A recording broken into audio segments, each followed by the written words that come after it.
And welcome to the road trip edition of And They're Off. I've been up at Saratoga. Steve is vacationing in Iowa and Boston. The summer fireworks are just beginning. Steve, how are those corn dogs in Iowa? I didn't have any corn dogs, but I did have corn.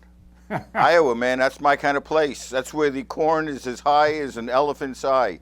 And you went to Actually, I have to say this: the corn wasn't that high, but I did play baseball with a glove and a bat and a ball on the actual Field of Dreams where they filmed the movie, and it's still there, and it's still out in the middle of nowhere, and it was awesome. Very good. How high is an elephant's eye, Steve? I don't know. It's pretty high, but that's how high they grow corn. Well, there you go. It should have been the corn show. A couple of seniors took down the big races of the holiday weekend. 7-year-old Flat Out. Well, he flat out loves Belmont Park, where he won the Suburban for the second time. And 6-year-old gelding Game On Dude won his second Hollywood Gold Cup.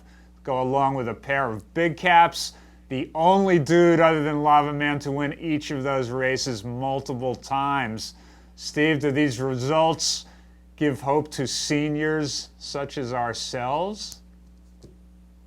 Ourselves? That depends. Which one of us is the full horse and which one is the gelding? That's what I'd like to know, and I'd let you know. I just wish it gives hope to owners, who like Art Preston, keep their horses in training and say, you know what, stud can wait. Although, I'm not so sure that Art Preston is keeping this horse in training because he's waiting for the Breeders' Cup to come to Belmont Park. That's what he's waiting for. It's got to be frustrating. It's got to be frustrating for him to have this Belmont freak and seeing all these Breeders' Cups run at Santa Anita. So I think he's just waiting. As Sam Rubin once said, when they asked him how long he's going to keep John Henry racing, he said until his bar mitzvah. So I think maybe we might be seeing the same thing with Flat Out. So maybe if they can get the Breeders' Cup before he's 13 years old, we might see him in there. It's going to be close.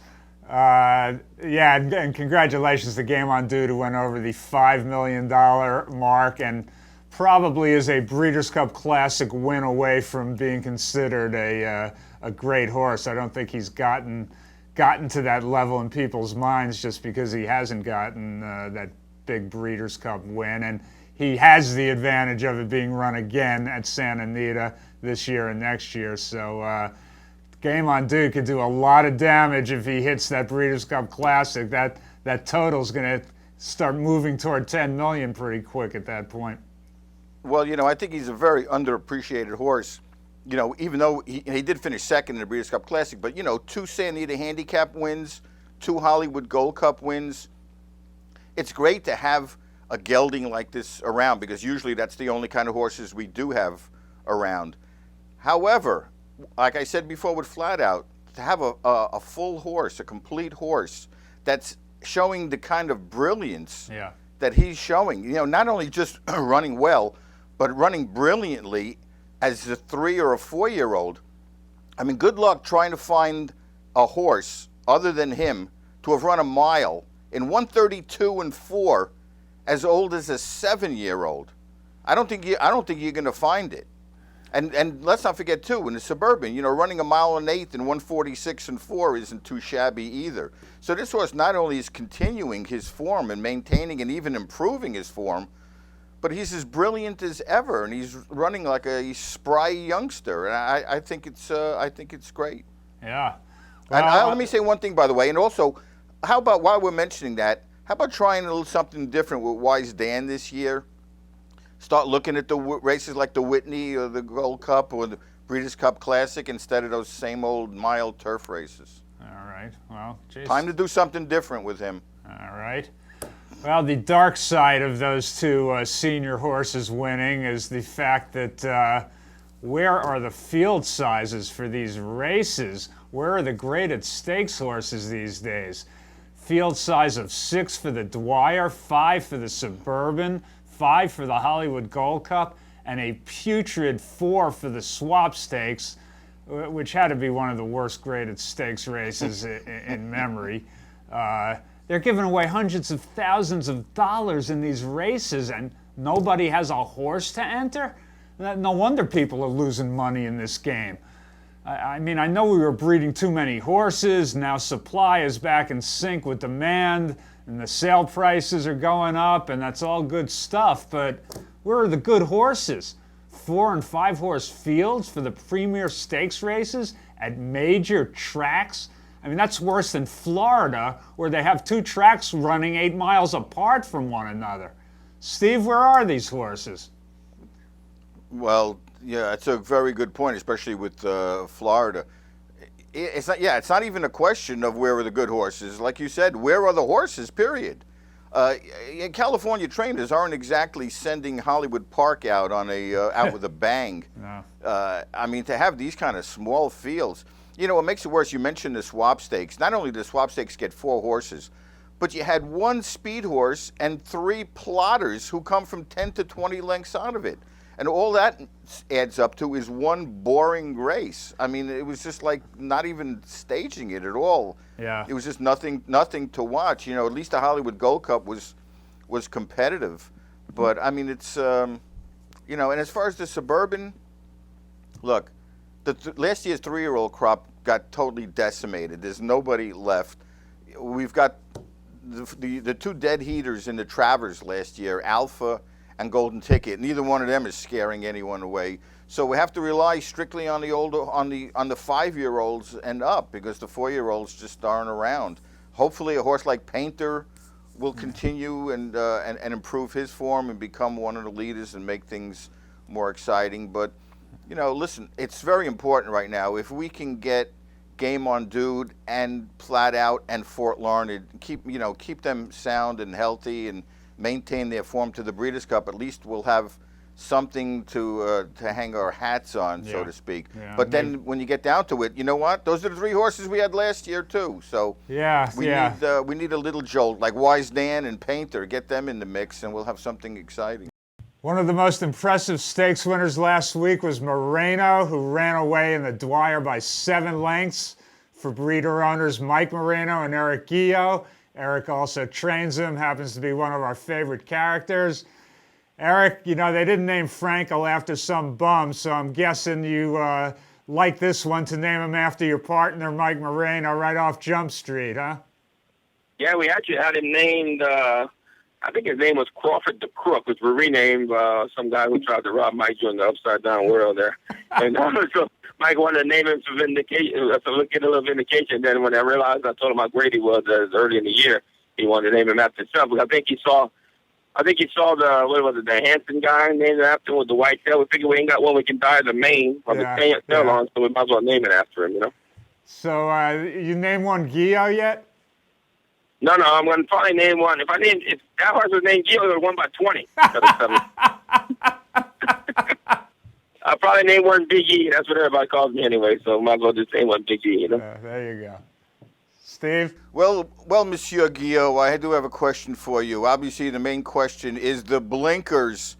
Obviously, we've had a major turnaround on this horse. Do you think it's basically the blinkers, or is it a combination of things with gelding him 4 races back, the change of jockeys? It's a little bit of a combination. I knew he was a good horse before he ever ran. He showed that his first race. And then Mike's like, let's make the Breeders' Cup juvenile. So we got the Del Mar, put him on the shelf, and ran him in the best power of a 3rd-place maiden. And then once we got past that and put him on the shelf, he had a bunch of little issues. He wasn't really better to be a 2-year-old. Then it was like, okay, well, we passed that, give him freshen him as a 3-year-old. And then, we got to make him into a Derby horse. You know what I mean? So it was always playing catch up with the horse when he wasn't really right.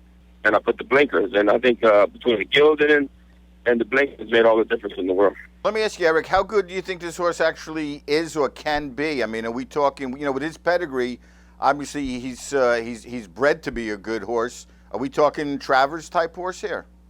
Yeah, I mean, honestly, I believe he was cooled out before he even got back. He's got tons and tons and tons of talent, this horse.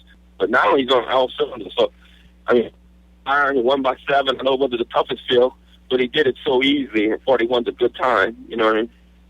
And so I think the mile and a quarter on the lead, he's going to be salty. He's going to have to come and play catch-up, you know what I mean? He's just like me, Eric. He loves New York. Right. I think that might be what it is. I've been feeding him that big sliced pizza since he's got here. Now tell us why you couldn't make it from Saratoga to Belmont. They wouldn't let you in the paddock with your shorts on. Was that the story? That was main, exactly. That's the main deal. I didn't feel like I'm not big on the driving through the big city, hanging out there, getting over here. Really, because I got too much work over here. I mean, I've done everything I needed to do. I don't need to go there and take my picture, and especially have to wear long pants in 90-degree weather. That doesn't go hand in hand with me. I'm not too fond of those. They letting you cook crawfish up in Saratoga? Yeah, actually, the crawfish season's over, but my brother's going to come cook for Travers. He's going to bring the bell. I actually was on the phone with him when you called to figure out how we're going to get the big 35-gallon pot that would feed 300 people out of. How we're going to get it up here. Hey, Steve, I think we're set. I think we're set for dinner at Travers, Steve. Yeah, you got it. I'm not sure if it's going to be jambalaya, cowboy stew, etouffee, gumbo. It'll be something good, I can tell you that. Hey, Eric, you better keep this horse healthy and sound because racing needs Eric Guillot up at Saratoga and for the rest of the year with this horse. Yeah, it'd be fun. It's interesting to say that, how good he can be because he's so talented. I mean, he drew off pretty good the last two races, and as I said, he still has horse left. So, I think the difference with the pedigree should indicate that he'll be fine. Going 10 furlongs. So yeah. Hey, Eric, all kidding aside, you and Mike Moreno have built a crackerjack broodmare band at Southern Equine here in Midway, right. And those quality mares are going to start paying dividends, huh? Well, it's nice now. I have, right now, I'm on my golf cart here at Saratoga with the, of course, the sticker on the front of the golf cart says Eric Genius with a J deal. It's smart ass there, right? So, but I'm looking at the horses sticking their head out. I got Better Than Honest 2-year-old Street Cry filly right now with her head out. I got Sanitary Seats See a Store 2-year-old filly. I got Maryfield Eclipse Award winning Madonna Duro filly. I got Bernardini Almost $2 million mare coat are here in the first 4 stalls. So, things are starting. I'm getting excited, and it's starting to come together with the target that we always spent the last 15 years working on, Oh, that's great. And listen, wow. Good luck to you and Mike and Southern Equine. It's a great operation. We always enjoy talking to you, and we'll see you when we get up there, man. Yeah. Good luck, Eric. I'm in going 34. All right, brother. Take care, man. Thanks. All right. Jockey Kayla Stra was told by Hollywood Park stewards last week she couldn't breastfeed her child in the women's jockey room at Hollywood. One of the geniuses allegedly going so far as to tell her she had to choose between being a mother and being a jockey. Well, after a flood of great publicity for that little move, the head of the California Horse Racing Board finally extended an apology and told Stra she can feed her child pretty much anywhere except while riding in a race. This is happening in California? Really? Isn't it okay to breastfeed in public in Applebee's like anywhere in the country? We've had lawsuits about this. All right, because it's because it's one of my favorite sporting events and because it makes Steve want to barf, I must bring up the fact that the brilliant Joey Chestnut set a world record by eating 69 hot dogs in 10 minutes to win the coveted mustard belt for the 7th straight year at the Nathan's Hot Dog Eating Contest at Coney Island in your home borough of Brooklyn, Steve. To put that in perspective, that's 1 hot dog for every patron who showed up at Hollywood Park for the Gold Cup program last week. So congratulations to the great Joey Chestnut. Stable Boy, if you lose some weight, I've got the word personally from trainer Chad Brown. He has promised to put you on a horse this summer at Saratoga. Are you game for that, dude? Do I have to get down to riding weight? Something like that. What's that, like 128? 120, make it work for you. I might be able to. I'm going to have to shave my head and everything else. Wear the crew cut, all right.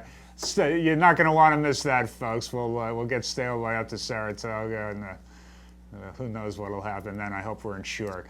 All right, thanks to our viewers, our sponsor, Darby Dan Farm. We will be back with you in 2 weeks. That's July 24th. That's Saratoga season. That's Del Mar season. We'll have plenty to talk about on our next And They're Off. Steve, have a good trip wherever you're going.